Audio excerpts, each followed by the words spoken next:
மட்டும் இல்லை சுரேஷ், என்றைக்குமே வந்து என்னுடைய உயிர் உள்ள வரைக்கும் உங்களுடைய உயிர் உள்ள வரைக்கும் நம்ம 2 பேருமே சேர்ந்து தான் இருப்போம். அதில் எந்த மாற்றமும் இல்லை. நம்ம கூட இணைந்து இருக்கிறவங்க ராஜேஷ் இருக்கிறாரு, இப்போ எம் சதீஷ்குமார் சார், அந்த மாதிரி நிறைய பேர் இருக்காங்க. அவங்களும் இன்னும் எங்கள் கூட தொடர்ந்து பயணிப்பாங்க. அவங்கள்ட்டையும் சில சில சின்ன சின்ன பழக்கம், அதாவது டீ காஃபி அந்த மாதிரி குடிக்கிற கெட்ட பழக்கம் இருக்குது. நாங்கள் பெருசாக இல்லை, அதையும் வந்து அவங்கள கூட சொல்லி நம்ம திருத்திடுவோம். மாற்றம் என்றைக்குமே மாறாதது, அதை தான் நான் நம்புவேன். இப்போ வந்து பார்த்திங்கன்னா அடுத்ததாக நம்ம இடத்துல பேச வரவர் எளிமையான மனிதர். அரசியல் அப்படின்னு சொல்கிறதுக்கு அப்பாற்பட்ட விஷயத்தில் அவர் வந்து அரசியல்வாதியாக நான் பார்க்கல, ஒரு சமூக சேவகராக தான் பார்க்குறேன். ஏன்னா உதவி என்று கேட்டு அரசியல்வாதிங்க மட்டும்தான் வருவாங்க இல்லை, எந்த ஒரு பல உதவிகளை அவர் செஞ்சுருக்கிறாரு. அது வந்து சொல்ல முடியாத அளவுக்கு, எண்ண முடியாத அளவுக்கு எண்ணிக்கையாக அவர் செஞ்சிட்ருக்கிற மனிதர். அவர்கிட்ட ஒரே ஒரு விஷயந்தான் நான் ரொம்ப நினச்சது, அதாவது நான் உங்கள்கிட்டையும் சொல்லணும்னு நினச்சது என்னன்னா, அவர்கிட்டையுமே இதை சொல்லணும்னு நினச்சிருக்கேன். ஆனால் இது வரைக்கும் நான் சொன்னதில்லை. இப்போ படம் எடுக்கும் போதோ இல்லை வேறு யாருன்னா ஒரு சில டிஸ்டர்ப் பண்ணும்போதோ கோவங்கள் வரும். ஆனால் அவர் எப்பயுமே கோவப்பட்டு சத்தமாக பேசி, நான் என்னுடைய இத்தனை வருஷ கேரியரில் இப்படி ஒரு நபரை நான் பார்த்ததே இல்லை. அதுலேயும் எங்கள் படத்தில் அவர் கமிட் ஆகிட்ட பிறகு, சாரி எங்கள் படம் இல்லை, நம்மளுடைய படத்தில் கமிட் ஆகிட்ட பிறகு அவர் வந்து பார்த்தீங்கன்னா ரொம்ப இருக்கார். நானே ரொம்ப டென்ஷன் ஆகுவேன், அவர் அவ்வளோ கூலாக இருப்பார். ஸோ அது வந்து அவர்கிட்ட வந்து நிறையா விஷயங்கள் நான் கற்றுக்கணும், அவர் நிறைய விஷயங்கள் லேர்னிங் பண்ணணும்னு சொல்லி விரும்புகிறேன். நமக்கெல்லாம் முன்னோடியாக இருக்கிற, எல்லாருக்கும் வழிகாட்டுதலாக இருக்கிற எங்களின் தயாரிப்பாளர், இணை தயாரிப்பாளர் ஐயா சிவசாமி ஐயா அவர்களை அன்போடு மேடைக்கு அழைக்கிறேன். வருக வருக வருக. நன்றி அண்ணா, நன்றி அண்ணா, நன்றி அண்ணா. உங்களை சாருன்னு கூப்பிட்றதா, அண்ணன் கூப்பிட்றதா, இல்லை தலைவர்னு கூப்பிட்றதா? தலைவர்னு கூப்பிட்டா தலைவர் கோச்சிக்குவார். அதனால் ஐயா முகத்துலேருந்து கோபம் வராது, சிரிப்பு மட்டுமே வரும். அடுத்தபடியாக நம்ம இடத்துல பேசக்கூடியவர் என்னுடைய நெருங்கிய நண்பர், சுரேஷ் பாபுக்கும் நெருங்கிய நண்பர், கலை போராளி, நடிப்பு அரக்கன், 2 படங்களை இயக்கி விரைவிலே ரிலீஸாக இருக்கும் மாபெரும் கலைஞன் திரு சேரா ராஜேஷ், நெய்வேலியை சேர்ந்தவர். அவரை அன்போடு பேச இதயம் கனிந்த வரவேற்புடன் வரவேற்கிறேன். வருக வருக வருக.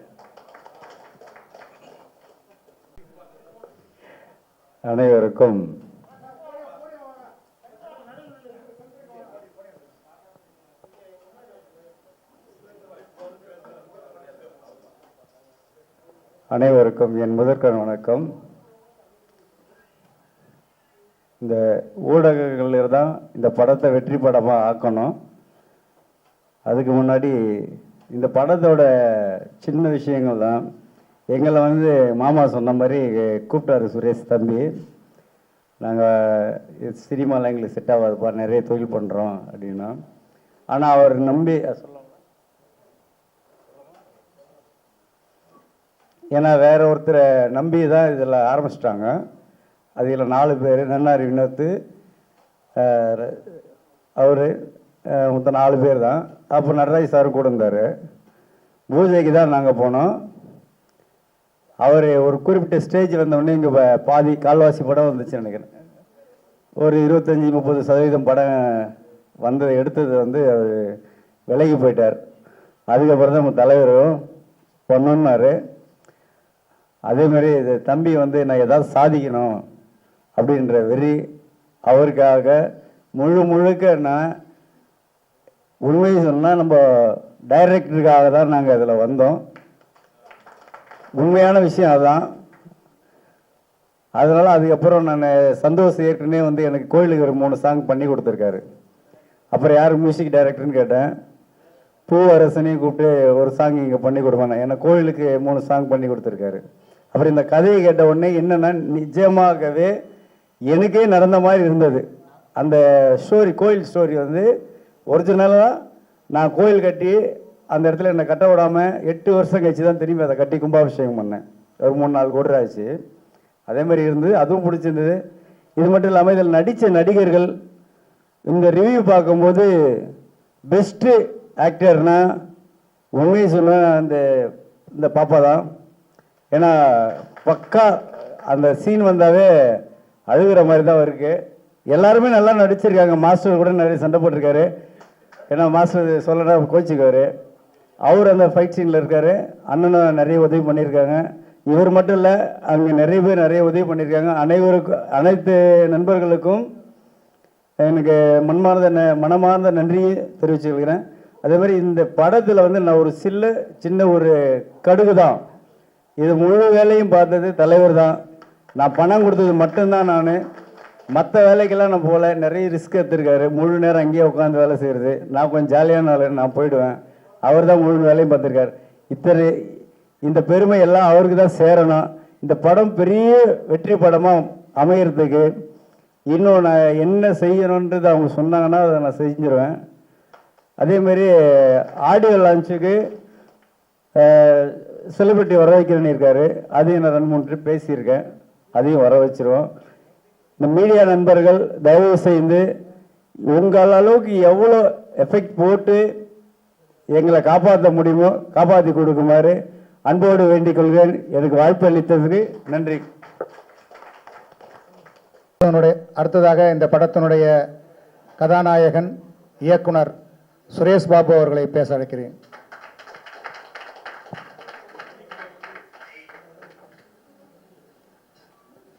எல்லாருக்கும் முதல்ல வணக்கத்தை தெரிவிச்சுக்கிறேன். குறிப்பா பத்திரிகை நண்பர்களுக்கு எல்லாரும் சேர்ந்து ஒரு பெரிய கிளாப் கொடுத்துடலாம். ஏன்னா அவங்க தான் வந்து பார்த்தீங்கன்னா நம்ம படத்தை பெரிய லெவலில் எடுத்துட்டு போக போறாங்க. இன்னைக்கு ஒரு சின்ன படமா இருந்தாலும் கூப்பிட்ட வார்த்தைக்கு இத்தனை பத்திரிகை நண்பர்கள், யூடியூப் சேனல், பத்திரிகை செய்தியாளர்கள் எல்லாரும் வந்து இந்த ஒரு சின்ன படத்தை ஊக்குவிக்கணும் வந்திருக்கீங்க. அதுக்கு என்னுடைய மனமார்ந்த உங்கள் பொற்பாதங்களை தொட்டு நான் வணங்கி நன்றியை தெரிவிச்சுக்கிறேன்.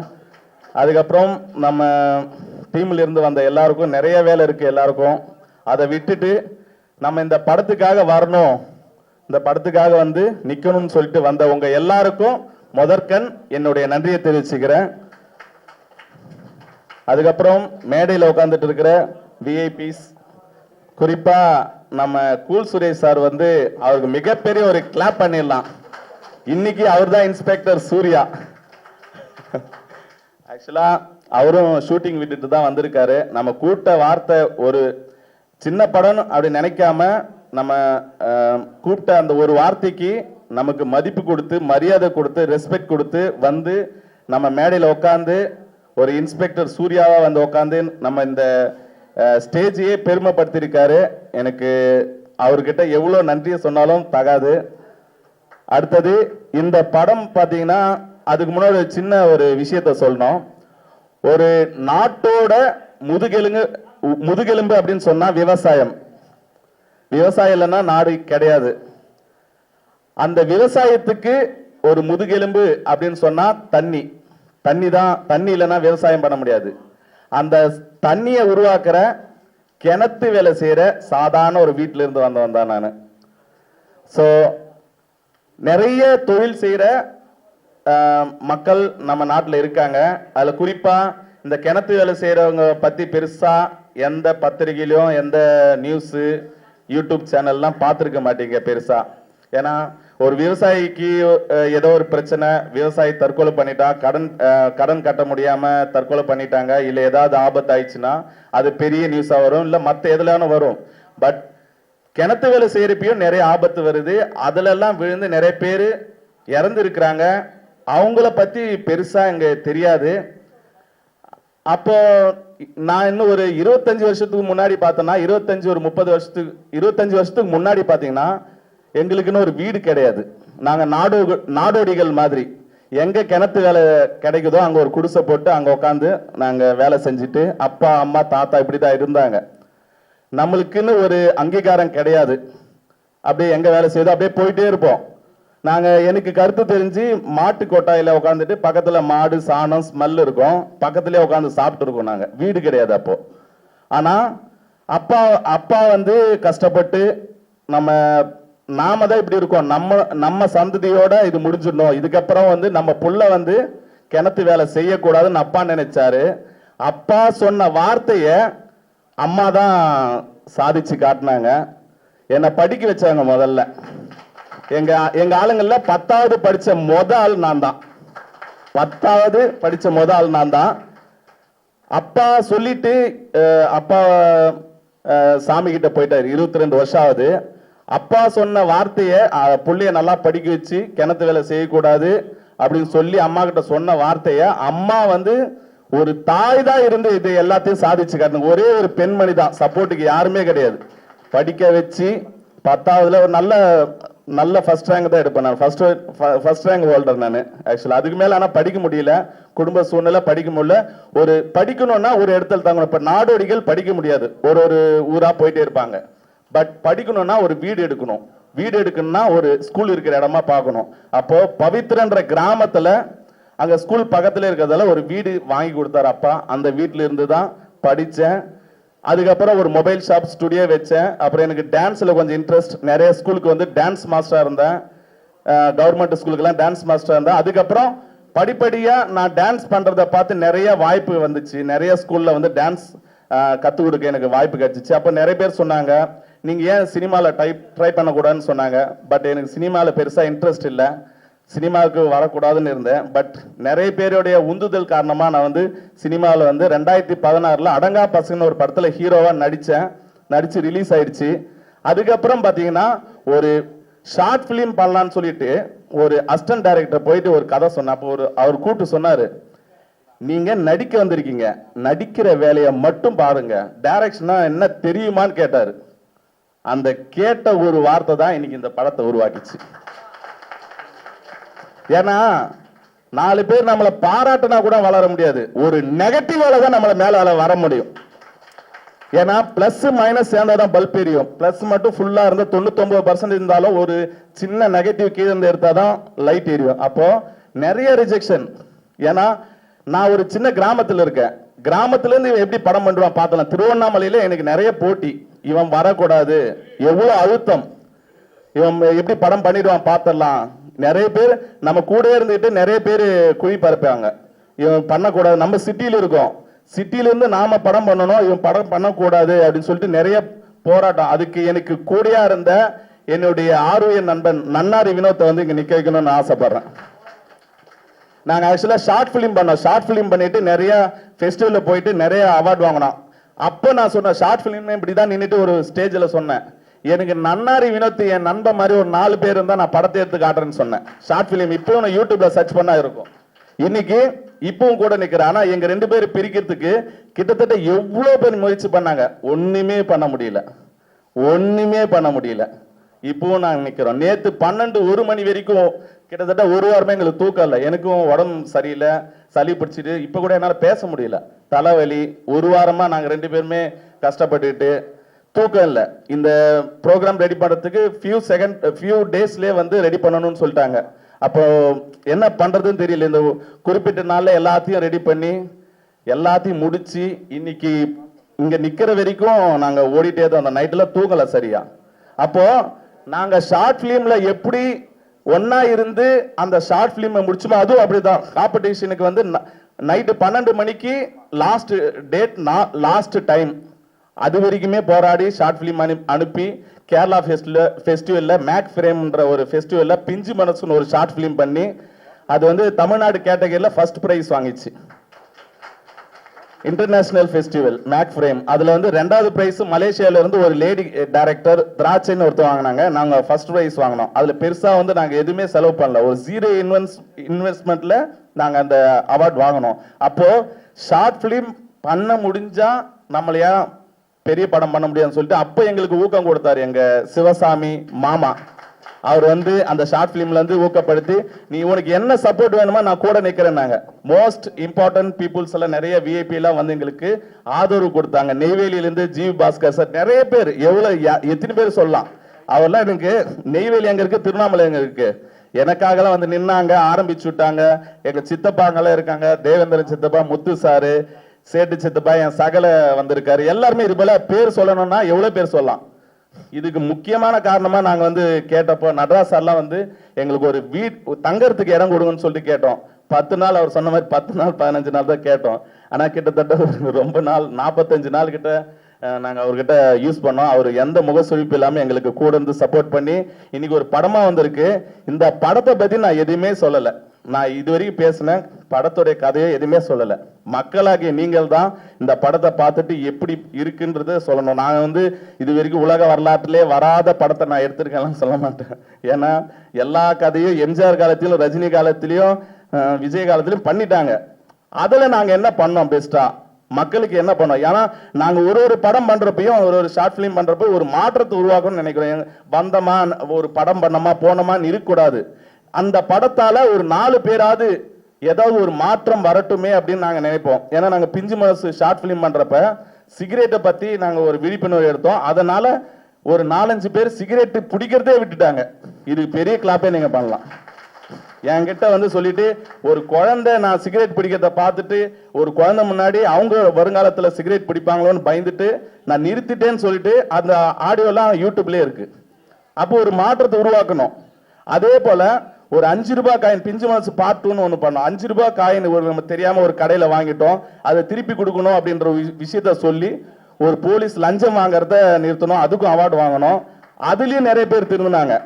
இன்னொரு விஷயம், இது குடி சம்பந்தப்பட்ட படம். இதிலும் கண்டிப்பா மாற்றம் உருவாகும் அப்படின்றது நான் நினைக்கிறேன். ஏன்னா இதுல ஒரு மாற்றமும் உருவாயிடுச்சு. ஒரு அசிஸ்டன்ட் எடிட்டர் வந்து பாத்தீங்கன்னா எடிட்டிங் பண்ணிட்டு இருந்தாரு. அவரு ஓப்பனா சொல்லிடுறாரு, ஒரு பீர் வாங்கிட்டு ஒரு ஃப்ரிட்ஜில் வச்சுட்டு எடிட்டிங் பண்ணிட்டே இருக்காரு. அவரு என்ன ஆகுதுன்னா இதுல இருக்கிற சீனை திரும்ப திரும்ப திரும்ப பார்க்க அவருக்கு ஒரு ஏதோ ஒன்று ஆயிடுச்சு. அந்த பீரை ஒரு 3-4 நாள் தொடவே இல்லையா. குடிக்கலான்னு போறாராம், திறக்கிறாராம், தொட முடியலையா. என்ன வந்து சொல்ல, ஆனா எனக்கு ஒரு மாதிரியா அப்செட் ஆயிடுச்சு அந்த சீன் எல்லாம் பார்த்துட்டு. இப்படி குடிக்கணுமா அப்படின்னு சொல்லிட்டு அது திறக்கிறேன் மூடுறான அந்த பீர் எடுத்து குடிக்கலனா அப்படின்னு சொன்னான். எனக்கு அப்போ மெய் சிலுத்துச்சு எனக்கு. அப்போ ஒரு சாதாரண ஒரு எடிட்டட் வேர்ஷன் படம் பார்த்துட்டே ஒரு மாற்றம் உருவாக தொடங்குதுன்னா அதுவும் அவர் சொல்றாரு, சரி யார்ட்டையாவது கொடுத்தலான்னு பார்த்தாலும் அதுவும் தப்பாயிடுமே, நம்மளால ஒருத்தருக்கு வந்து குடியை உருவாக்கின மாதிரி ஆயிடுமேன்னு சொல்லிட்டு யாருக்கும் கொடுக்கலனா அப்ப என்னதான்ப்பா பண்ண, அது உடைச்சிட்டுனா. அதுதான் என்னோட படத்துக்கு கிடைச்ச முதல் வெற்றி. அப்போ நாளைக்கு இந்த படம் ரிலீஸ் ஆயிடுச்சுன்னா கண்டிப்பா ஒரு 4 பேர் திருந்தினா கூட நான் பண்ணதுக்கு ஒரு பெருமையா நினைக்கிறேன். 4 பேர் திருந்தினா போதும். இதுல டீ டோட்டல் இருக்கிறாங்க என் படத்துல. I am also teetotaller. Vinod நன்னாரி வினோத் ஆல்சோ டீ டோட்டலர். இங்க படத்திலே கிட்டத்தட்ட ஒரு 10 பேர் கிட்ட டீ டோட்டலர், எந்த கெட்ட பழக்கம் இல்லாத இருக்கும். ஸோ நான் இதுல ஒரு முக்கியமான விஷயத்த சொல்லிக்கிறேன். ஆடியோ லான்ச் பண்ணிட்ட பிறகு இந்த படத்துல இருக்கிற டீ டோட்டலரை மேலே ஏற்றி அவங்களுக்கு ஒரு சிறப்பு மரியாதை பண்ணணும்னு நான் முடிவு பண்ணியிருக்கேன்.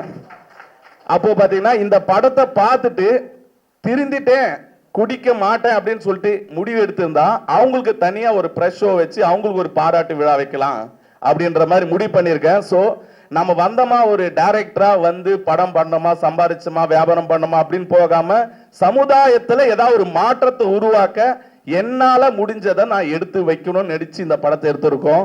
ஸோ ஒரு குடியால ஒரு குடும்பம் என்ன ஆகும் அப்படின்ற விஷயத்தை தான் கருவா வச்சு நம்ம பண்ணியிருக்கோம். ஸோ உங்களுடைய ஒத்துழைப்பு கண்டிப்பா வேணும். பத்திரிகை நண்பர்களே, உங்க எல்லார்கிட்ட நான் ரொம்ப பணிவா கேட்டுக்கிறேன். இந்த படத்தை நீங்க ஒரு ஃபர்ஸ்ட் லுக் நீங்க நினைச்சிருக்கலாம், ஒரு மினி ஆடியோ லான்ச் மாதிரி ஆயிருக்கு.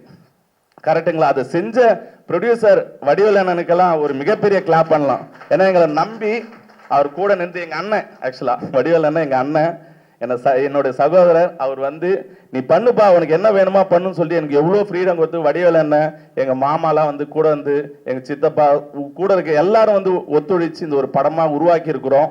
இது வந்து கண்டிப்பா மக்களுக்கு 4 பேருக்கு பிடிச்சா கூட எனக்கு போதும், அதுவே எனக்கு பெரிய சந்தோஷம். அப்படின்னு நடக்கும் நான் நினைக்கிறேன். ரொம்ப சந்தோஷம். நன்றி, வணக்கம்.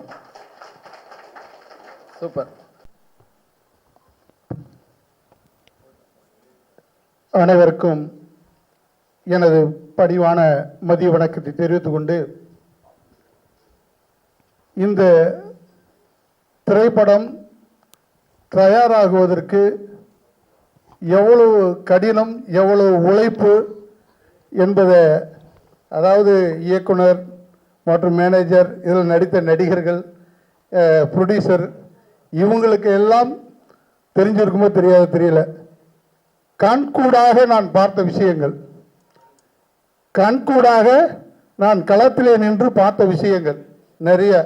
ஏன்னா இந்த படத்தை எடுக்கிறதுக்கு பட்ட கஷ்டத்தை வச்சு 4 திரைப்படங்கள் எடுக்கலாம். 4 திரைப்படங்கள் எடுத்தால் கூட அதுக்கப்புறம் கண்டினியூட்டி தேவைப்படும். அந்த அளவுக்கு கஷ்டங்கள் பட்டிருக்காங்க. படத்தினுடைய ஃபர்ஸ்ட் பேரே வந்து கீழே சப்டைட்டிலாக இருக்கிற பேச்சுலர் பார்ட்டி. அந்த படம் எடுக்கும்போது வந்து பார்த்தீங்கன்னா, இந்த படம் எடுக்கணுங்கிற ஒரு லட்சிய வெறியோட ஒரு 4 நண்பர்கள் வந்து எங்கள்கிட்ட பேசினாங்க.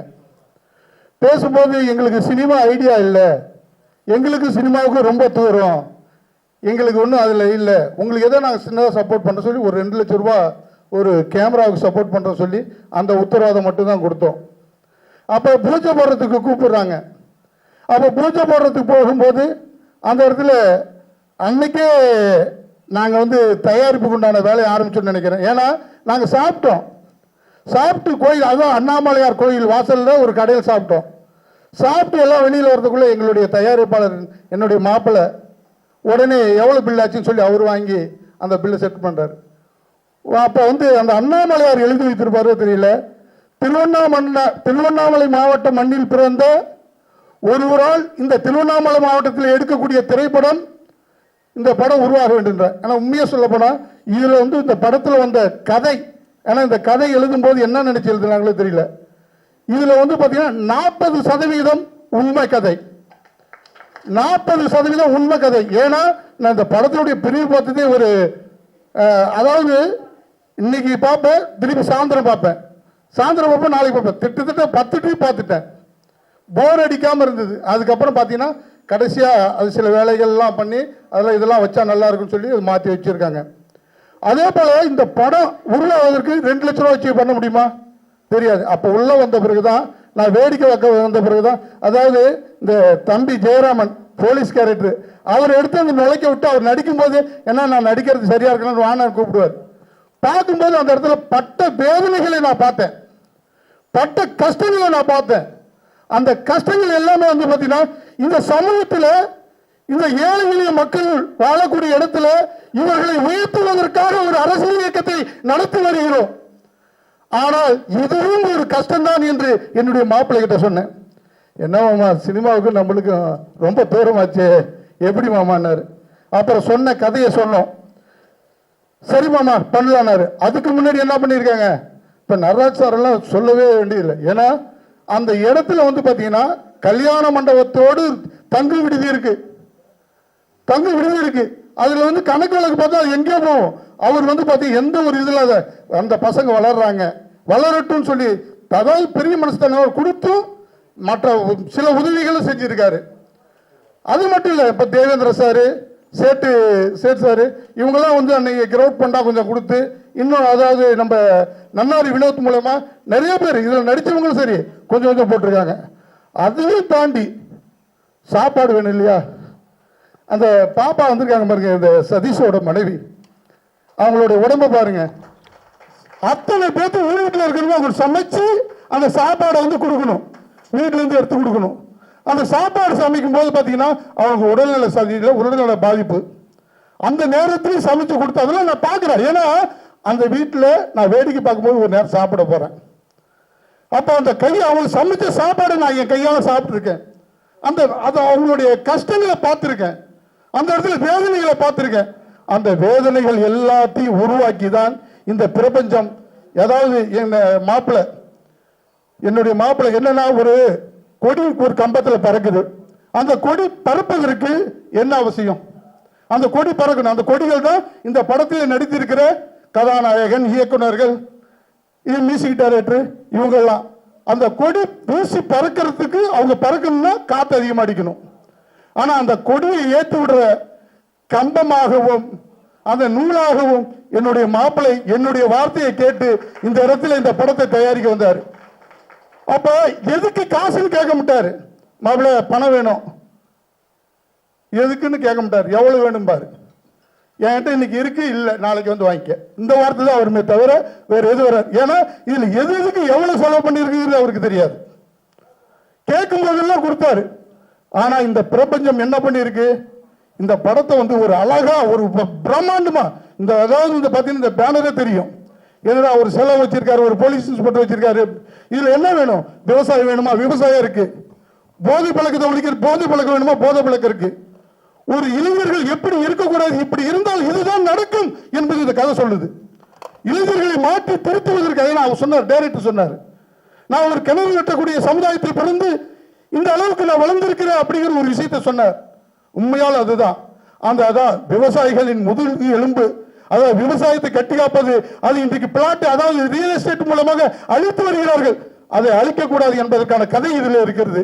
அது எப்படி அழிக்கப்படுகிறது, எப்படி இருக்கிறது, அது ஆன்மீகம் சம்பந்தப்பட்டது. ஆன்மீக கதை இதில் இருக்கு. அதாவது சண்டை பயிற்சி, அந்த சண்டை பயிற்சி பார்க்கும்போது சர்வீஸ் சண்டைக்கு தான் நான் அந்த இதில் வந்து நான் அவருடைய, அதாவது அவர் போறார் இல்லையா, அந்த இடத்துல அவருக்கு எதிராக ஒரு வில்லன் கேரக்டர்ல நான் இருக்க வேண்டிய இடத்துல அந்த இடத்துல மீசராஜேந்திரன் அவர்களை கொண்டு வந்து வச்சோம். அந்த இடத்துல மீசராஜேந்திரன் அவர்களை கொண்டு வந்து வச்சோம். ஏன்னா அந்த இடத்துல வைக்கும் போது ஃபைட்டுனா பார்த்தீங்கன்னா அருமையான ஃபைட். ஒரு அதாவது பார்த்தீங்கன்னா அந்த ஃபைட்லாம் பார்த்தீங்கன்னா எவ்வளோ செலவு பண்ணியிருக்கீங்க. அப்புறம் இன்னும் என்ன சொன்னேன், இந்த மாதிரி போலீஸ் ஸ்டோரி வருது, இதெல்லாம் சண்டை வேணும்ட்டு கிரெயின் வச்சு, அந்த கிரெயினுக்கெல்லாம் நம்ம தேவேந்திர ஐயா 2-3 நாள் அந்த கிரெயின் அங்கேயே நிறுத்திருந்தாரு. கிரெயின்லாம் வச்சு அந்த ஃபைட், அதை பார்த்தீங்கன்னா இது வந்து சின்ன பட்ஜெட், சின்ன படம் சொன்னார் டைரக்டர். எனக்கு கோவம் வந்துச்சு, நெசமா கீழே கேட்கும்போது, இதோட கிரேன் இத்தனை வச்சோம், கேரவன் இத்தனை வச்சோம், இத்தனை ஆர்டிஸ்ட் போட்டுருக்கலாம், இவ்வளவு இது பண்ணணும். ஒன்றும் இல்லைங்க, நிறைய சினிமா படத்தில் என்ன பண்ணுவாங்க, தேங்காய் பொம்மை இருக்கும், அந்த இடத்துல ஜூஸ் கடை வந்து பொம்மையா இருக்கும், பூ கடை பொம்மையா இருக்கும். அங்க வைக்கிற பொருளை வந்து யாரும் தொட முடியாது. எங்களுடைய தயாரிப்பாளர் என்ன திரும்ப செஞ்சாரு, இந்த இடத்துல நடிக்கக்கூடிய அத்தனை பேர் வந்து எள்ளி கடையில் குடிச்சுக்கலாம், எள்ளி வந்து சொந்த மரத்துல இருந்து வெட்டி போட்டாரு. கரும்பு ஜூஸ் வந்து அந்த இடத்துல கரும்பு சொந்த தோட்டத்திலிருந்து வெட்டி போட்டு கரும்பு ஜூஸ் போட்டு வரவங்களுக்கு பூரா குடுன்னு சொன்னாரு. என்ன இன்னைக்கு அதுதான் சொல்றேன், இறைக்கிற கிணறு வத்தவே வத்தாது. அந்த இறைக்கிற கிணறு தான் என்னுடைய மாப்பிள்ளை. ஏன்னா இந்த இடத்துல வந்து பாத்தீங்கன்னா இந்த படம் வந்து பாத்தீங்கன்னா அவருடைய, அதாவது இந்த படத்துடைய கதையில வரக்கூடிய அந்த ஆலயம் சிலை, அது மொத்தமா 2-3 கோடி ரூபாய் போட்டு கோயிலை கட்டி அந்த கோயிலுடைய செட்டு, நிறைய படத்தில் செட்டு போட்டு எடுப்பாங்க. இது லைவ் கோயில், லைவ் விவசாய நிலம், லைவா வந்து பாத்தீங்கன்னா குடியார பசங்க எல்லாமே இதுல இருக்காங்க. எல்லாருமே பாத்தீங்கன்னா எல்லாத்தையும் திருத்தக்கூடிய இந்த சமூகத்துக்கு தேவையான படம் இது. வந்து பாத்தீங்கன்னா இந்த படத்தை பார்த்தாங்கன்னா எத்தனை படம் சண்டை போட்டு கண் எடுத்து சொல்றது எல்லாத்தையும் பார்த்திருப்பாங்க. இதுல பார்க்கும்போது எப்படியா இருந்தாலும் ஒரு 20% மக்கள் திருந்தி தன்னுடைய வாழ்வாதாரத்தை மாற்றி அமைத்து வாழக்கூடிய திரைப்படமாக அமையும் என்பது. ஏன்னா என்னோட கதை எழுதுற மாதிரி பேசுறேன்னு நினைக்கிறீங்களா, அந்த இடத்துல நின்று களத்தில் நின்று டீ காப்பி எடுத்து கொடுத்து சாப்பாடு எடுத்து கொடுத்து, சாப்பாடு குறை வைக்க மாட்டோம். ப்ரொடியூசர் சொல்லுவாரு, எதுக்கு குறை வைக்காம சாப்பாடு என்ன கேட்கறாங்களோ வாங்கி கொடுப்போம், கடையில் ஹோட்டலில் விட்டுருவோம், நீங்க சாப்பிட்டாங்க நான் பில்லு கட்டிக்கிறோமோ. அந்த மாதிரி இப்போ சிங்கராஜ் சார் சொன்னார் பாருங்க, கடைசியாக அந்த மாதிரி தான் எங்களுடைய இது. ஆனால் நிச்சயம் பார்த்தீங்கன்னா இந்த படம் ஒரு சமூகத்தினுடைய மாற்றத்தை உருவாக்கக்கூடிய படமாக இருக்கும். ஏன்னா நிறைய பேசலாம், எல்லாருக்கும் பசிக்கும். இன்னும் நம்ம கூ சுரேஷ் சார் அவருடைய இந்த படத்தை பற்றி கொஞ்சம் சில விஷயம் பேசுவார், அவருக்கு தெரிஞ்ச விஷயங்கள் சொல்லுவார். ஏன்னா இந்த படத்தை ப்ரொமோஷன் பண்ணி பெரிய அளவில் கொண்டு போகணுங்கிறதுக்கு எல்லாரும் கொஞ்சம் ஒத்துழைப்பு தரணும். அதே போல் என்னுடைய மகன் விமல்ராஜ் அவர் வந்து பார்த்தீங்கன்னா சினிமாவை பற்றி தெரிஞ்சவர், எனக்கு தெரியாது. அவர் வந்து பார்த்தீங்கன்னா சில மாற்றங்களை உருவாக்க வேண்டும் என்று டைரக்டர்கிட்ட மற்ற படக்குழு சொன்னார். அதெல்லாம் மாற்றி ஒரு பிரம்மாண்டமான ஒரு இதாக பார்த்தீங்கன்னா இப்போ கணேஷ் சார் இருக்காரு, அவருடைய இதை பற்றி சொல்லணும். ஒரு இடத்துல தான் வருவார். இது பார்த்தீங்கன்னா நான் 50 வருஷத்துக்கு பின்னாடி ஒரு சினிமா பார்த்த ஃபீல் வந்துச்சு. அவர் வாய்ஸை கேட்கும்போது ஒரு 50, அவர் வந்து சும்மா சிங்கராஜ் சாரோட வந்தார். அந்த படத்தில் ஒரு வாய்ஸ் இருக்கு, அந்த ஒரு பஞ்சாயத்து வாய்ஸ். அது பார்த்தீங்கன்னா அது அந்த படத்துக்கே ஒரு பெரிய மெருகேற்றி இருக்கக்கூடிய வாய்ஸா இருக்கு. அது 50 வருஷத்துக்கு முன்னாடி உள்ள இது வாய்ஸ், அந்த டோனு, அந்த இதெல்லாம் இருக்கு. அதே போல சகோதரி அவங்க ஒரு பண்ணியிருக்காங்க பாருங்க, அது நான் சொல்லக்கூடாது, ஏன்னா கதையை சொல்லிடக்கூடாது. ஏன்னா ஒரு மொட்டை வெயில்ல முட்டியை போட்டுலாம் மலை மேல நடந்திருக்காங்க, ஏறி இருக்காங்க. இது போன்ற முட்டி போட்டுக்கிட்டு, அப்போ ஒரு முட்டி போட்டுக்கிட்டு ரியலா ஏறும்போது எப்படி இருக்கும். இது வந்து பாத்தீங்கன்னா எல்லாமே வந்து பாத்தீங்கன்னா ரியலா பண்ணதுதான். இப்போ ஏன் சண்டை பயிற்சியில் சுரேஷ் பாபு சார் இது பண்ணும்போது ரியலா அந்த பாட்டில் உடைச்சி கையை குத்திடுச்சு, கையை வெட்டி பிடிச்சி ரியலா வெட்டி பிடிச்சி. அதே போல வந்து நம்ம மூர்த்தி இன்ஸ்பெக்டர் அவருக்கு ரியலான அடின்னா 4 நாள் ஏந்திரிக்க முடியாது, அடி எப்படி பட்டுடுச்சு அவருக்கலாம். அந்த அதாவது சண்டை வில்லனாக இருக்கிற பசங்களும் அடி. அது மாதிரி மாஸ்டர் வந்து பார்த்தீங்கன்னா அதில் வந்து பார்த்தீங்கன்னா சமரசமே இல்லை. எனக்கு இப்படி வரணும்னா இப்படி வரணும் சண்டை அப்படின்னா அதான் சொன்னேன். சின்ன படங்கிறாங்க. இது வந்து எனக்கு சின்ன படம்னா இது எப்படி தெரியும். அதே போல் வந்து பார்த்தீங்கன்னா நம்ம சதீஷனுடைய நடிப்பும் வந்து பார்த்தீங்கன்னா ஒரு அதாவது அவர் வந்து லவ் பர்சன், இவர் வந்து கிரைம் பர்சன், அவ்வளோதான். இதில் வந்து கதையை சொல்லிட்டோம்னா அப்புறம் எதாவது என்ன நடிப்பாங்க அது தெரியல. அது ஏன்னா படம் ஏன்னா எங்களுக்கு புதுசு சினிமா. அப்போ வந்து இந்த விஷயங்கள் எல்லாமே பேசுறதுக்கு வந்து பார்த்தீங்கன்னா இதாக இருக்கு. ஆனால் இந்த படம் பெரிய அளவில் வெற்றி பெறும். அதே போல இந்த படத்தினுடைய அதாவது துவக்கமே வந்து பார்த்தீங்கன்னா இந்த படத்தினுடைய துவக்கமே ஒரு பிரம்மாண்டத்தை உருவாக்கி தரக்கூடிய அளவுக்கு தான் இந்த படம் இருக்கு. அதுக்கு வந்து பார்த்தீங்கன்னா முதல்ல நான் வந்து இதுக்கு வந்து ஒரு சப்போர்ட்ரு, அதாவது ஒருங்கிணைப்பாளர் தான். இதுக்கு எல்லாமே பச்சையம்மன் மறு உருவத்தில் இங்கே மேடையில் அமர்ந்து இருக்கிற என்னுடைய மாப்பிள்ளை டாக்டர் வடிவேலன் தான் என்பதை தெரிவித்துக் கொண்டு நன்றி கூறி விடைபெறுகிறேன். நன்றி. அருமைங்க ஐயா, ரொம்ப சந்தோஷம். என்றுமே உங்களுடைய வழிகாட்டுதலின் பேரில் நாங்களும் உங்களை தொடர்ந்து வருவோம் ஐயா. அடுத்தபடியாக நம்ம இடத்துல பேசக்கூடிய நபர் ஐயாவை சொன்ன மாதிரி தான் எளிமையான மனிதர், சமூக சேவகர், சிந்தனை சிற்பி, பல திறமைகளை கையிலே வைத்துக்கொண்டு எதுவுமே எனக்கு தெரியாது அப்படின்னு சொல்லக்கூடிய எளிமையான மனிதர். இன்றைய காலகட்டத்தில் ஒரு சின்ன விஷயத்தை தெரிஞ்சுக்கிட்டாலே நான் அவ்வளோ பெரிய ஆள் இவ்வளோ பெரிய ஆளுன்றாங்க. உதாரணத்துக்கு ஒரே ஒரு திரைப்படத்திலேயோ இல்லை குறும்படத்திலேயோ நடிச்சுட்டு நான் இத்தனை படம் பண்ணேன் அத்தனை படம்ன்ற மாதிரி ஒரு பெரிய லெவலில் யோசிப்பாங்க. உதாரணத்துக்கு தான் நான் இதை சொல்கிறேன். ஸோ அந்த மாதிரி பல திறமைகளை கையில் இருக்கும், பல சேவைகளையும் செஞ்சுருப்பார். ஆனால் அவரும் ஐயா சொன்ன மாதிரி தான் கோவப்பட்டே நான் பார்த்ததில்லை. அவர் வீட்லேயாவது கோவப்படுவாரா என்னன்னு எனக்கு தெரியாது. ஆனால் நாங்கள் எவ்வளோ அவரை கோவப்படுத்தியிருக்கோம். ஆனாலும் எளிமையாக எங்கள் இடத்துல பேசி எங்களை அவ்வளோ வழிநடத்தி கொண்டு போவார். எங்கள் தயாரிப்பாளர் பாசமிகு அண்ணன் டாக்டர் வடிவேலன் பிஜே அவர்களை இந்த இடத்திலே பேசுமாறு தாழ்மையுடன் அன்போடு அழைக்கிறோம். வருக வருக வருக அண்ணன் டாக்டர் வடிவேலன் பிஜே தயாரிப்பாளர். அடுத்ததாக இந்த படத்தினுடைய கதாநாயகன் இயக்குனர் சுரேஷ் பாபு அவர்களை பேச அழைக்கிறேன்.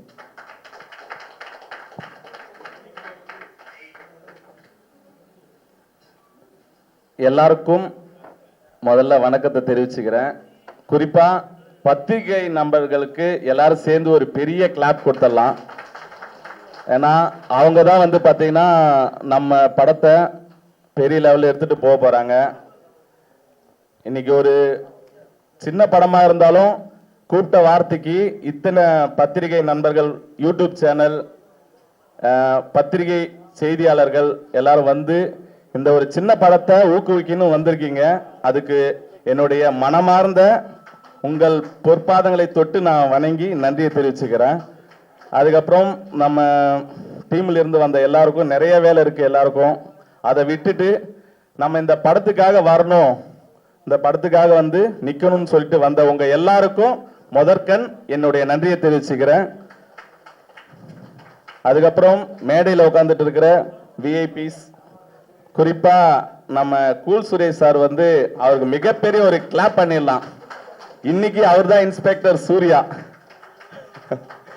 ஆக்சுவலா அவரும் ஷூட்டிங் விட்டுட்டு தான் வந்திருக்காரு. நம்ம கூட்ட வார்த்தை ஒரு சின்ன படம் அப்படி நினைக்காம நம்ம கூப்பிட்ட அந்த ஒரு வார்த்தைக்கு நமக்கு மதிப்பு கொடுத்து மரியாதை கொடுத்து ரெஸ்பெக்ட் கொடுத்து வந்து நம்ம மேடையில் உட்காந்து ஒரு இன்ஸ்பெக்டர் சூர்யாவா வந்து உட்காந்து நம்ம இந்த ஸ்டேஜையே பெருமைப்படுத்தியிருக்காரு.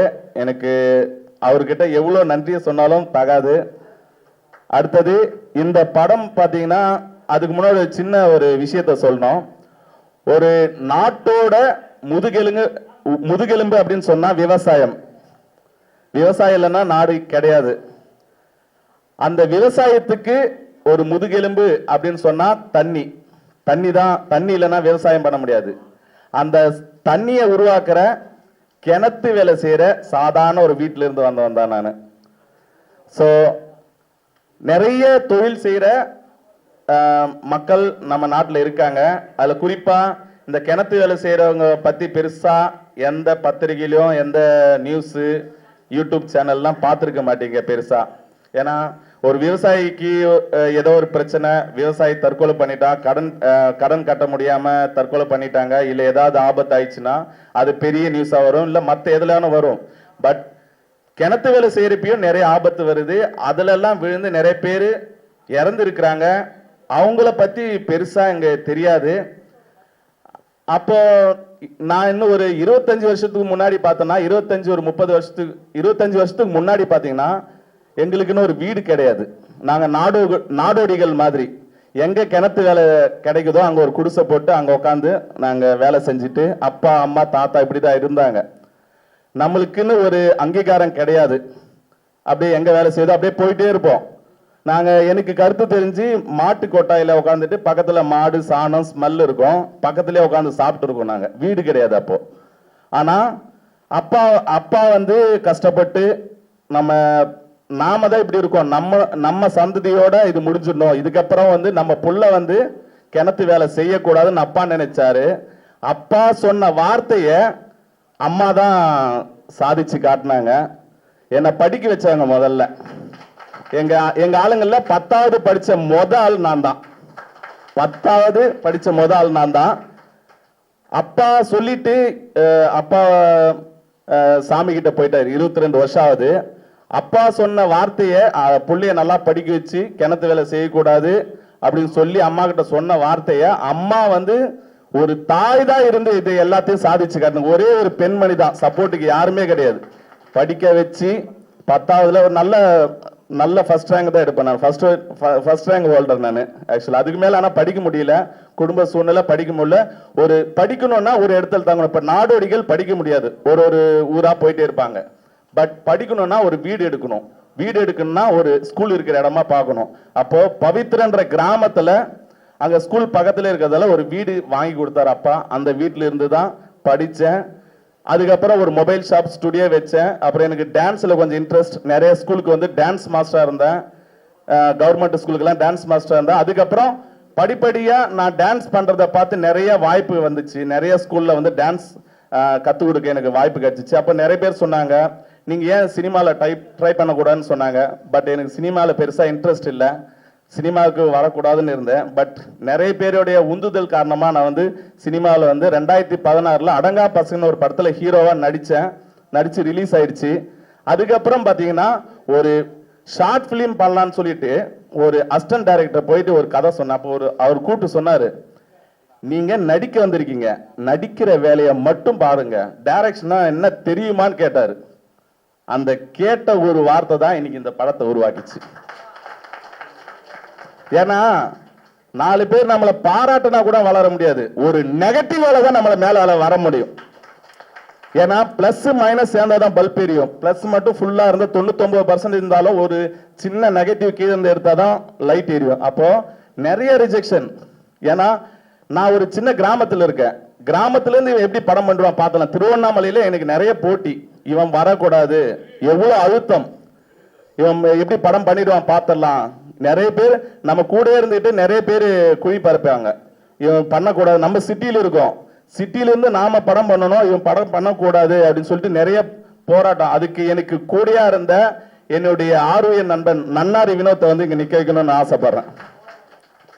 நாங்க ஆக்சுவலா ஷார்ட் பிலிம் பண்ணோம். ஷார்ட் பிலிம் பண்ணிட்டு நிறைய ஃபெஸ்டிவல்ல போயிட்டு நிறைய அவார்டு வாங்கினோம். அப்ப நான் சொன்னேன், ஷார்ட் பிலிம் இப்படிதான் நின்றுட்டு ஒரு ஸ்டேஜ்ல சொன்னேன், எனக்கு நன்னாரி வினோத் என் நண்பன் மாதிரி ஒரு 4 பேர் இருந்தா நான் படத்தை எடுத்து காட்டுறேன்னு சொன்னேன். ஷார்ட் பிலிம் இப்பவும் நான் யூடியூப்ல சர்ச் பண்ணா இருக்கும். இன்னைக்கு இப்பவும் கூட நிக்கிறேன். ஆனா எங்க 2 பேர் பிரிக்கிறதுக்கு கிட்டத்தட்ட எவ்வளவு பேர் முயற்சி பண்ணாங்க, ஒண்ணுமே பண்ண முடியல. இப்பவும் நாங்க நிக்கிறோம். நேத்து 12-1 மணி வரைக்கும் கிட்டத்தட்ட 1 வாரமே எங்களுக்கு தூக்கம் இல்லை. எனக்கும் உடம்பு சரியில்லை, சளி பிடிச்சிட்டு இப்ப கூட என்னால பேச முடியல, தலைவலி. 1 வாரமா நாங்க 2 பேருமே கஷ்டப்பட்டுட்டு தூக்கம் இல்லை. இந்த ப்ரோக்ராம் ரெடி பண்றதுக்கு ஃபியூ டேஸ்லயே வந்து ரெடி பண்ணணும்னு சொல்லிட்டாங்க. அப்போ என்ன பண்றதுன்னு தெரியல. இந்த குறிப்பிட்ட நாள்ல எல்லாத்தையும் ரெடி பண்ணி எல்லாத்தையும் முடிச்சு இன்னைக்கு இங்க நிக்கிற வரைக்கும் நாங்க ஓடிட்டே தான். அந்த நைட்ல தூங்கல சரியா. அப்போ நாங்க ஷார்ட் பிலிம்ல எப்படி ஒன்னா இருந்து அந்த ஷார்ட் பிலிம் முடிச்சுமோ அதுவும் அப்படிதான். காம்படிஷனுக்கு வந்து நைட்டு 12 மணிக்கு லாஸ்ட் டேட், லாஸ்ட் டைம். அது வரைக்குமே போராடி ஷார்ட் ஃபிலிம் அனுப்பி கேரளா ஃபெஸ்டிவலில் மேக் ஃப்ரேம்ன்ற ஒரு ஃபெஸ்டிவலில் பிஞ்சு மனசுன்னு ஒரு ஷார்ட் ஃபிலிம் பண்ணி அது வந்து தமிழ்நாடு கேட்டகரியில் ஃபர்ஸ்ட் ப்ரைஸ் வாங்கிச்சு. இன்டர்நேஷனல் ஃபெஸ்டிவல் மேக் ஃப்ரேம் அதில் வந்து 2வது ப்ரைஸ் மலேசியால இருந்து ஒரு லேடி டைரக்டர் திராட்சைன்னு ஒருத்தர் வாங்கினாங்க. நாங்கள் ஃபர்ஸ்ட் ப்ரைஸ் வாங்கினோம். அதில் பெருசாக வந்து நாங்கள் எதுவுமே செலவு பண்ணல. ஒரு 0 இன்வெஸ்ட்மெண்ட்ல நாங்கள் அந்த அவார்ட் வாங்கினோம். அப்போ ஷார்ட் ஃபிலிம் பண்ண முடிஞ்சா நம்மளையா பெரிய படம் பண்ண முடியாதுன்னு சொல்லிட்டு அப்போ எங்களுக்கு ஊக்கம் கொடுத்தாரு எங்க சிவசாமி மாமா. அவர் வந்து அந்த ஷார்ட் ஃபிலிம்ல இருந்து ஊக்கப்படுத்தி நீ உனக்கு என்ன சப்போர்ட் வேணுமோ நான் கூட நிக்கிறேன்னாங்க. மோஸ்ட் இம்பார்ட்டன்ட் பீப்புள்ஸ் எல்லாம் நிறைய விஐபி எல்லாம் வந்து எங்களுக்கு ஆதரவு கொடுத்தாங்க. நெய்வேலியிலிருந்து ஜீவ் பாஸ்கர் சார் நிறைய பேர், எத்தனை பேர் சொல்லலாம். அவர்லாம் எனக்கு நெய்வேலி எங்க இருக்கு, திருவண்ணாமலை எங்க இருக்கு, எனக்காகலாம் வந்து நின்னாங்க, ஆரம்பிச்சு விட்டாங்க. எங்க சித்தப்பாங்கெல்லாம் இருக்காங்க, தேவேந்திரன் சித்தப்பா, முத்து சாரு, சேட்டு சித்தப்பா, என் சகல வந்திருக்காரு. எல்லாருமே இது போல பேர் சொல்லணும்னா எவ்வளவு பேர் சொல்லலாம். இதுக்கு முக்கியமான காரணமா நாங்க வந்து கேட்டப்போ நடராஜ் சார்லாம் வந்து எங்களுக்கு ஒரு தங்கறதுக்கு இடம் கொடுங்கன்னு சொல்லிட்டு கேட்டோம். 10 நாள் அவர் சொன்ன மாதிரி 10 நாள் 15 நாள் தான் கேட்டோம். ஆனா கிட்டத்தட்ட ரொம்ப நாள் 45 நாள் கிட்ட நாங்க அவர்கிட்ட யூஸ் பண்ணோம். அவர் எந்த முகசுழிப்பு இல்லாம எங்களுக்கு கூட இருந்து சப்போர்ட் பண்ணி இன்னைக்கு ஒரு படமா வந்திருக்கு.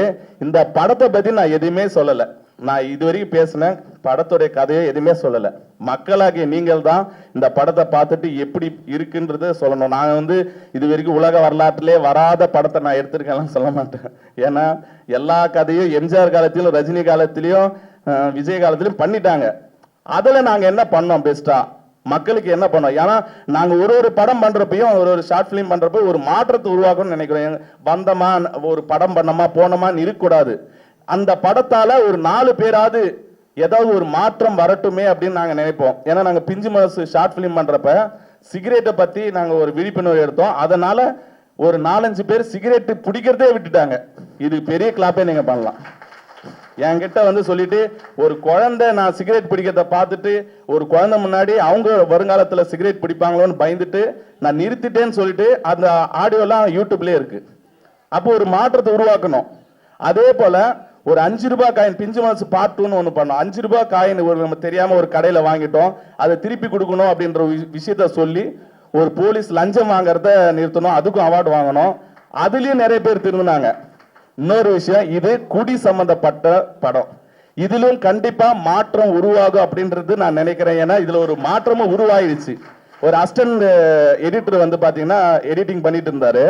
அவரு ஓப்பனா சொல்லிடுறேன், ஒரு பீர் வாங்கிட்டு ஒரு ஃப்ரிட்ஜில் வச்சுட்டு எடிட்டிங் பண்ணிட்டே இருக்காரு.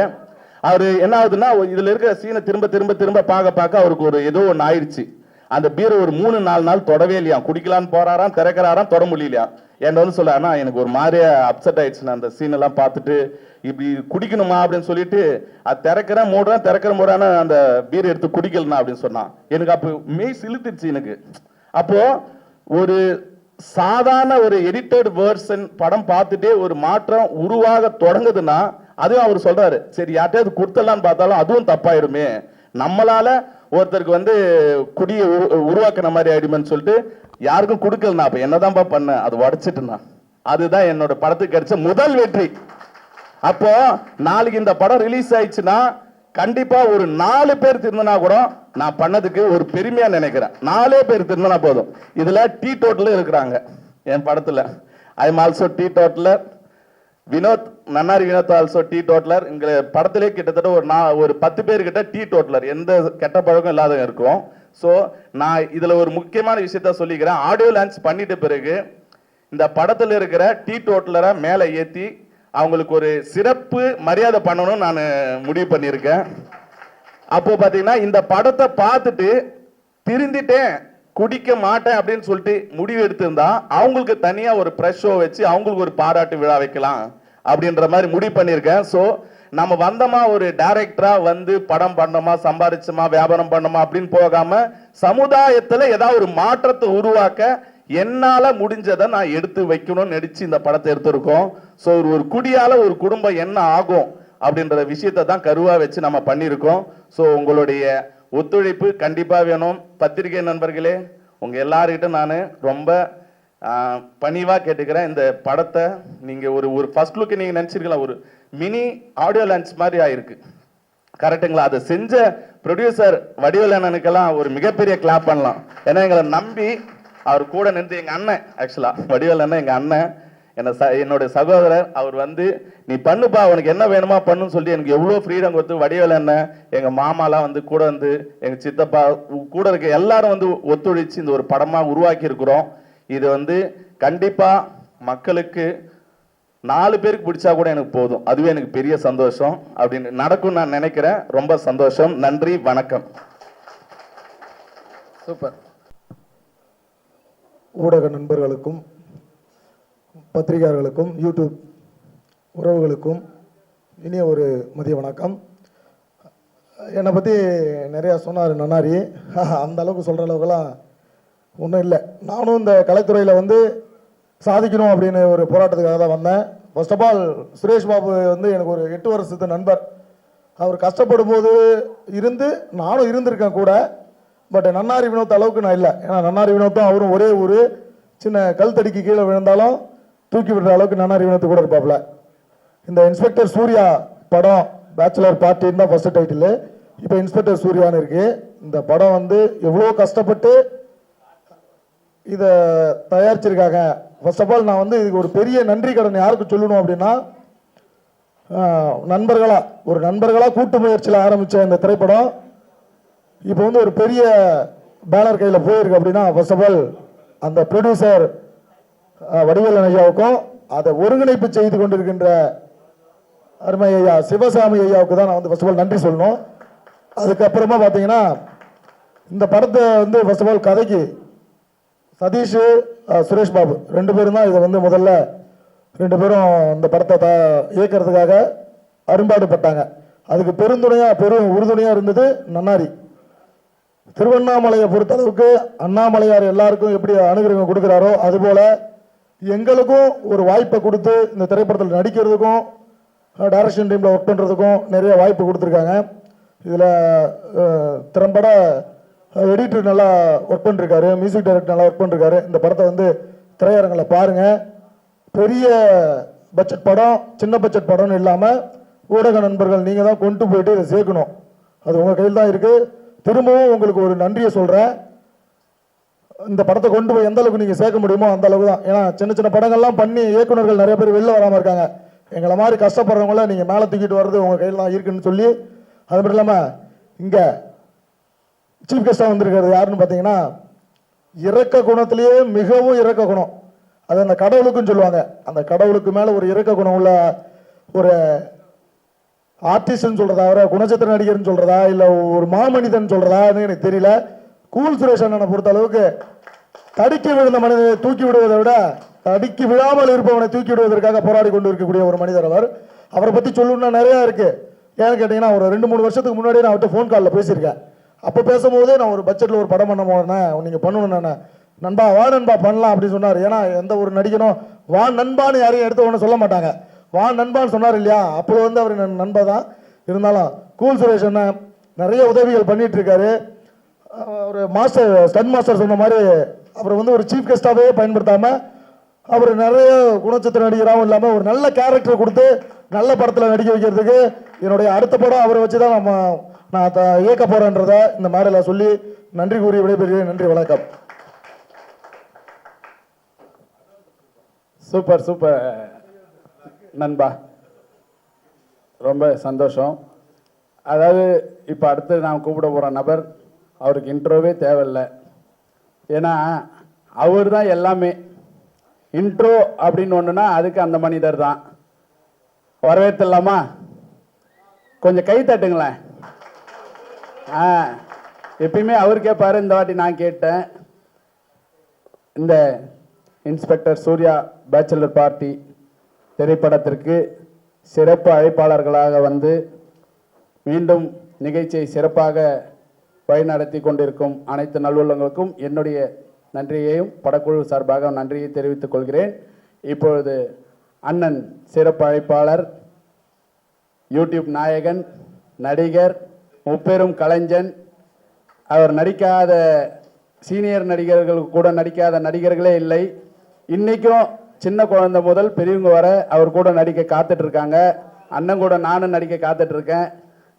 ராஜேஷ் சார் சொன்னார் இல்லைங்களா, அதில் ஒரு உண்மை இருக்குது. இன்னைக்கு சினிமாவில் வந்து பார்த்தீங்கன்னா ஒருத்தவங்க வளர்ந்து வரும்போது அவங்கள வந்து வளர விட மாட்டாங்க, ஏன் அவன் நம்மளை விட மேலே போயிடுவானோன்ட்டு. பட் அண்ணன் வந்து அப்படி கிடையாது. அண்ணனை பற்றி எனக்கும் பர்சனலாக தெரியும். கண்டிப்பாக நான் உங்களுடைய மகிழ்ச்சி, உங்களுடைய சந்தோஷம் இதே மாதிரியே இருக்கும். உங்களுடைய சேவையும் தொடரும். அண்ணனை அவர்களை பேச அன்போடு அழைக்கிறேன்.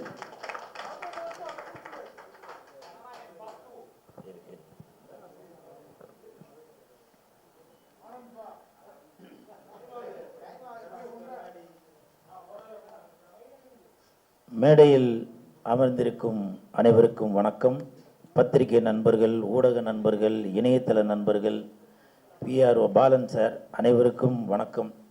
மேடையில் பேசி கைத்தட்டல் வாங்குற அளவுக்கு நான் பெரிய பேச்சாளர் இல்லை, அதனால் தயவு செஞ்சு நீங்களே ஒரு தடவை கைத்தட்டிடுங்க. இந்த கைத்தட்டல்கள் அனைத்தும் இன்ஸ்பெக்டர் சூர்யா அந்த டீமுக்கு தான் போய் சேரும்.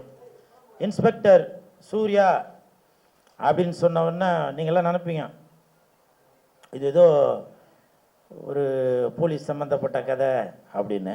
ஆனால் இதில் போலீஸும் சம்மந்தப்பட்ட கதை. இன்னைக்கு மக்களுக்கு ஒரு நல்ல ஒரு விழிப்புணர்வு ஒரு படம் கொடுக்கணும் அப்படின்னு தான் இந்த படத்தின் இயக்குனர் சுரேஷ் பாபு அவர்கள் இந்த கதையை தேர்ந்தெடுத்து அவரே கதாநாயகனாக நடித்து இயக்கியும் இருக்கார். ஸோ சுரேஷ் பாபு அவர்களுக்கு என் மனமார்ந்த வாழ்த்துக்கள். அதே மாதிரி இந்த படத்தின் கதாநாயகி 3 கதாநாயகின்னு சொன்னாங்க. ஒருத்தங்க மலையாளத்தில் பிஸியாக இருக்காங்க, இன்னொருத்தங்க தெலுங்கில் பிஸியாக இருக்காங்க, இன்னொருத்தங்க தான் இவங்க சோனியா தாஸ். எந்திரிச்சு ஒரு வணக்கம் சொல்லுமா, ஏன்னா இந்த படத்துக்கு அப்புறம் அவங்க பிஸி ஆயிடுவாங்க, எழுந்துக்க கூட மாட்டாங்க. ஸோ இருந்தாலும் இப்போவே ஒரு வணக்கம் சொல்லி உங்களுக்கு நன்றிகளையும் தெரிவித்துக் கொள்கிறாங்க. அதே மாதிரி படத்தின் தயாரிப்பாளர் வடிவேலு சார். வடிவேலு சாரை பற்றி இப்போ எல்லாம் அப்படியே எல்லாம் புகழ்ந்துட்டு இருந்தாங்க. நான் ஒரே வார்த்தை தாங்க சொல்கிறேன், உண்மையிலேயே அவரை பார்க்கும்போதே தெரியுது அந்த வெள்ளை சட்டைக்கு வெள்ளை பேண்ட்டுக்கு உண்மையிலேயே அவருடைய மனதும் வெள்ளையாக தான் இருக்கும். அதை விட இன்னொரு முக்கியமான விஷயம், அவர் கருப்பாக இருக்கிறாரு. எனக்கு ஒரு டாக்டர் சொன்னார், சார் கருப்பாக இருக்கிறவங்களோட மனசு வெள்ளையாக தான் சார் இருக்கும் அப்படின்னு. ஸோ அதற்கு உதாரணம் நம்ம வடிவேலு சார் அப்படின்னு நினைக்கிறேன். இப்போ கூட பாருங்க, அவர் சிரிக்கும் போது கூட பல்லு கூட வெள்ளையாக தாங்க தெரியுது.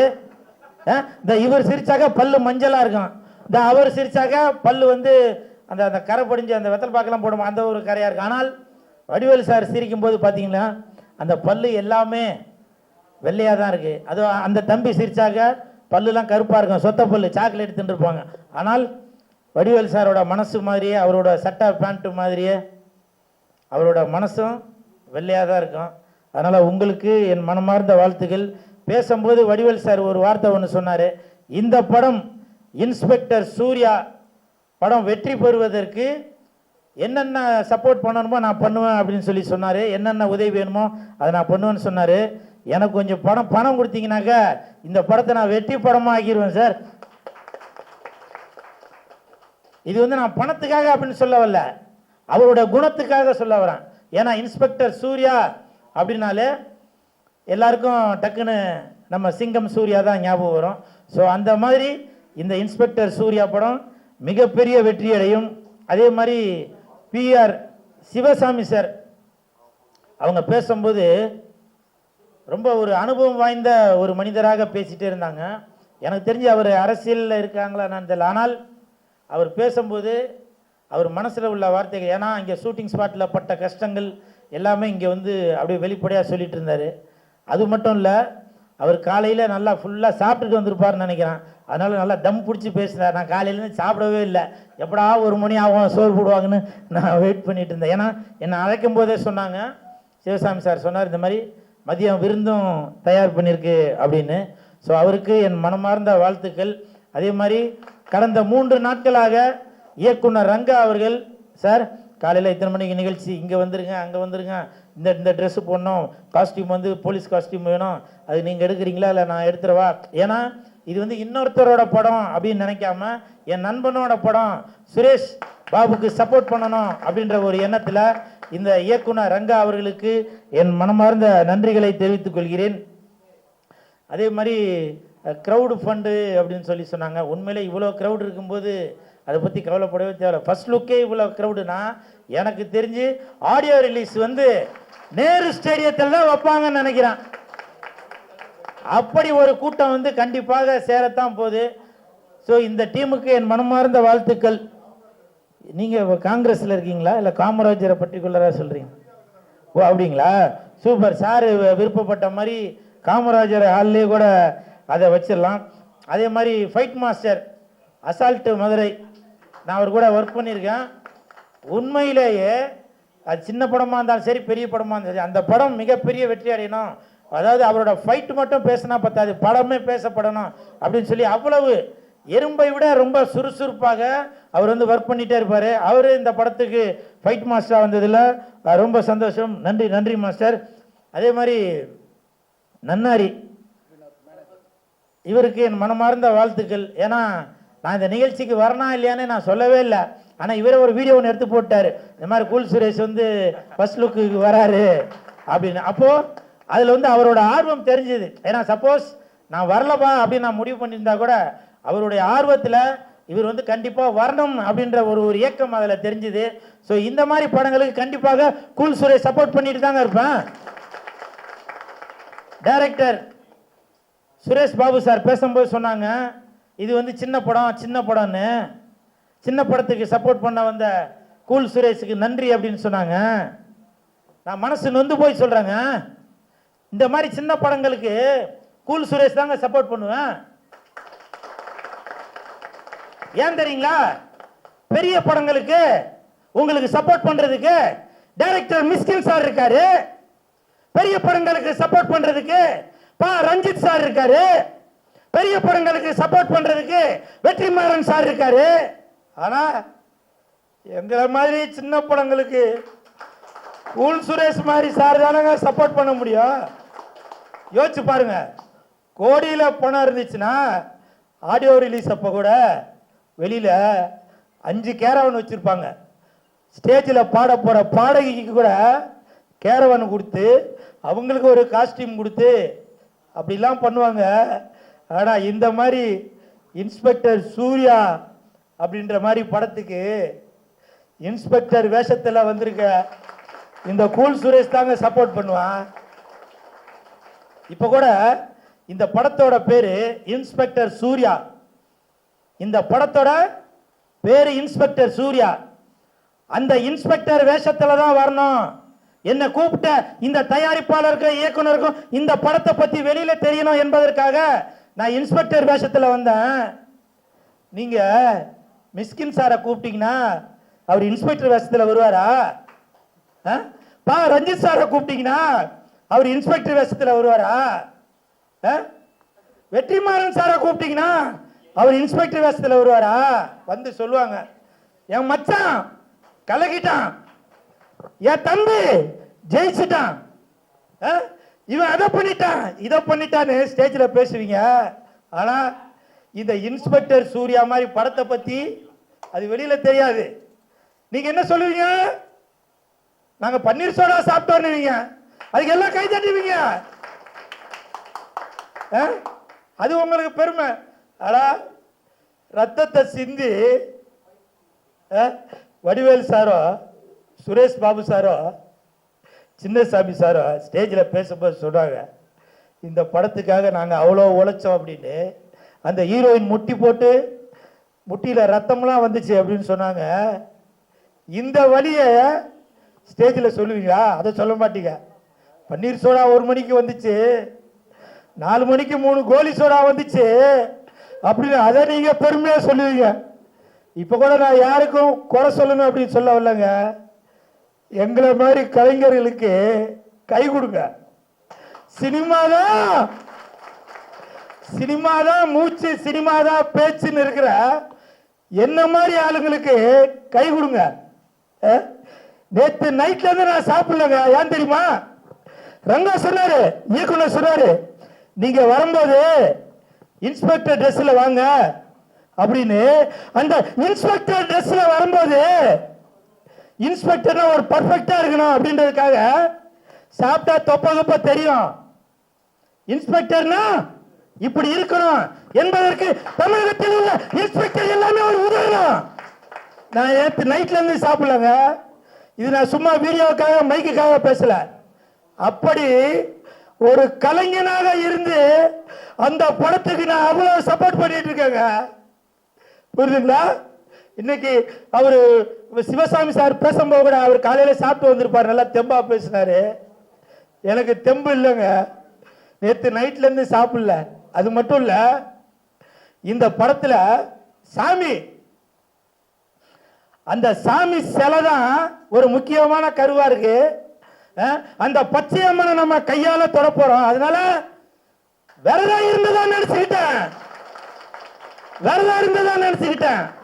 அப்படி உயிர் கொடுக்கிற கலைஞர்கள் இந்த சினிமால இருக்காங்க. அந்த மாதிரி ஆளுங்களை பயன்படுத்த பாருங்க.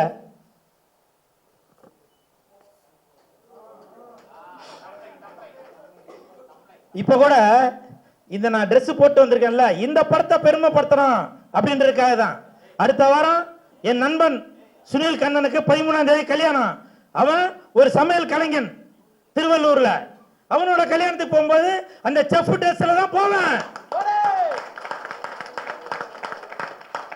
ஒரு கலைஞனாக்க அந்த அந்த கலைஞனுக்கான மரியாதை என்னவோ அது வழியா தாங்க நான் பண்ண முடியும்.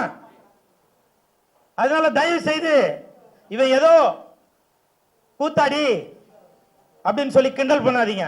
ஒரு ஜோக்கரு பப்புனு அப்படி கிண்டல் பண்ணாதீங்க. இப்பவும் சொல்றாங்க பப்புன்னு சொல்றீங்கல்ல, அந்த பப்புன் ஒரு மேடை நிகழ்ச்சியில அந்த பப்புன் ஹீரோ வரலன்னா அந்த பப்புனால ஹீரோ வேஷம் போட முடியும். அந்த பப்புன் ஹீரோயின் வரலன்னா ஹீரோயின் வேஷம் போட முடியும். ஆனா அந்த மேடையில ஹீரோ ஒரு பப்புன் வேஷம் போட முடியுமா? ஒரு ஹீரோயின் வேஷம் போட முடியுமா? அப்படி எல்லாம் கலந்ததாங்க கலைஞன். அப்படி ஒரு கலைஞன் தான் இந்த ரங்கா, இவரு சுரேஷ், இப்படி பல பேர் இருக்கிறோம் இந்த இண்டஸ்ட்ரியில. சரி, எமோஷனலா ஏன் பேசிக்கிட்டு. அது மட்டும் இல்ல, இந்த படத்துல குடிக்க கூடாது அப்படின்ற ஒரு கருத்தை இயக்குனர் அவர்கள் கொடுத்திருக்காங்க. சார், உண்மையிலேயே இந்த படம் பார்த்ததுக்கு அப்புறம் நிறைய பேர் குடிக்க மாட்டாங்க. அதற்கு காரணம் இயக்குனர் சுரேஷ் பாபு மட்டும் இல்ல, மாண்புமிகு தமிழக முதலமைச்சர் விஜய் சார் தான். இன்னைக்கு போதை இல்லாத தமிழகமாக தமிழ்நாட்டை மாற்றிக்கொண்டு வருகிறார் தமிழக முதலமைச்சர் மாண்புமிகு விஜய் சார் அவர்கள். ஆனா நீங்க அவரோட ஆட்சியை குறை சொல்லணும் என்பதற்காக, கவுக்கணும் என்பதற்காக நீங்க வாலண்டியா ஒரு செல்போன் எடுத்துட்டு போய் ஒயின் ஷாப் வாசல்ல நின்று, என்ன நீ எக்ஸ்ட்ரா 10 ரூபா வாங்குற, என்ன எக்ஸ்ட்ரா 20 ரூபா வாங்குற அப்படின்னு சொல்லி நீங்க அதே ட்விஸ்ட் பண்ணிட்டு இருக்கீங்களே. நான் இப்ப சொல்றேங்க, நீங்க சாப்பிடுறீங்கல்ல சோறு, அந்த சோறு வேகறதுக்கு அடுப்பு எரியணும், அந்த அடுப்பு எரியறதுக்கு சிலிண்டர் வாங்கணும், அந்த சிலிண்டர் வாங்குறதுக்கு 50 ரூபா வாங்குறாங்க. 50 ரூபீஸ் 50 ரூபா வாங்குறாங்க சிலிண்டருக்கு. எடுத்துட்டு வந்து போட்டாங்க. அதை பத்தி இது வரைக்கும் யாருன்னா வீடியோ போட்டிருப்பீங்களா? சாப்பிடுற சோறு, அந்த சோறுக்கு 50 ரூபா வாங்குறாங்க. ஆனால் நீங்க குடிச்சு உங்க கிட்னி ஃபெயிலியரா போறதுக்கு, சாவுறதுக்கு, அதுக்கு நீங்க 10 ரூபா கொடுக்குற 20 ரூபா கொடுக்காத வீடியோ போட்டு வர காட்டுறீங்களே. இது எந்த தங்கச்சி தட்டுக்கு தங்கச்சி, அந்த தங்கச்சி கை தட்டாங்கன்னா அவங்களுக்கு தெரியும் அந்த குடும்பம் நடத்துற சூழ்நிலை என்னன்னு தெரியும். ஒரு சிலிண்டருக்கு 50 ரூபா வாங்கும்போது அந்த 50 ரூபாயோட அருமை என்னன்ற அந்த தங்கச்சிக்கு தெரியும். ஆனால் ஒயின் ஷாப்ல போய் 10 ரூபாய் 20 ரூபாய்க்கு போய் சண்டை போட்டுக்கிட்டு, அதுக்கு போய் சண்டை போட்டுட்டு அதை ஒரு வீடியோ போட்டு நீங்க பிரபலமா இருக்கா பண்றீங்களா? இப்போ சொல்றேன், எந்த கொம்பன் நினைச்சாலும் தாவேக ஆட்சியை, விஜய் சாரோட ஆட்சி யாருமே தடுக்க முடியாதுங்க. அதற்கு உதாரணம் இந்த இன்ஸ்பெக்டர் சூர்யா. இன்ஸ்பெக்டர் சூர்யா இந்த படம் எனக்கு சில ஷாட்லாம் இயக்குனர் சுரேஷ் பாபு காமிச்சாரு போன்ல. வருகின்ற 23ஆம் தேதி அன்னைக்கு எப்படி ஜனநாயகன் படத்துல விஜய் சார் போலீஸ் கெட்டப்பு போட்டு தீய சக்தி எப்படி தூய சக்தியை மாற்றாரோ, அதே மாதிரி இந்த இன்ஸ்பெக்டர் சூர்யா படத்திலையும் சுரேஷ் பாபு அவர்கள் தீய சக்தியை தூய சக்தியை மாற்றுவாரு. நீங்க படம் பார்க்கும்போது தெரியும். எமோஷனல் ஆகணும்னு நினைக்கிறேன். எனிவே, இந்த படத்துல நடிச்சிருக்க அனைத்து கலைஞர்களுக்கும் டெக்னீஷியன்களுக்கும் என் மனமார்ந்த வாழ்த்துக்கள். அது மட்டும் இல்லை, இந்த படத்தில் வந்து இப்போ எப்படி பாஷா படத்தில் நான் ஒரு தடவை சொன்னா 100 தடவை சொன்ன மாதிரி அப்படின்ற ஒரு வசனம் இருக்குமோ, அதே மாதிரி இந்த படத்துலையும் ஒரு வசனம் கண்டிப்பாக அது ஹிட் ஆகிட்டே இருக்கணும். அது சிலையை கொடுப்பா எங்கள் சுரேஷ் பாபு சார், இங்கே வாங்க வாங்க வாங்க, டக்குன்னு வாங்க, பசிக்குது.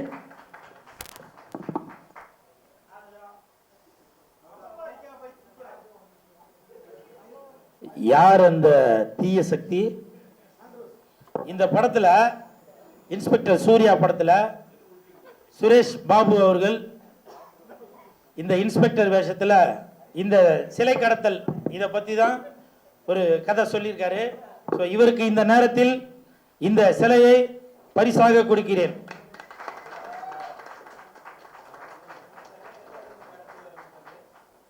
அது மட்டும் இல்ல, இந்த படத்துல ஒரு சிறப்பான வசனம் ஒன்று இருக்கு. அதை நான் சொல்றதை விட கதாநாயகன் சுரேஷ் பாபு அவர்கள் சொன்னா நல்லா இருக்கும். நீங்க சொன்னாலும் தப்பு பண்ற எவனா இருந்தாலும் இந்த சூர்யாவோட பார்வையிலிருந்து தப்பிக்கவே முடியாது. தப்பு பண்றவன் எவனா இருந்தாலும் இந்த சூர்யாவோட பார்வையிலிருந்து தப்பவே முடியாது.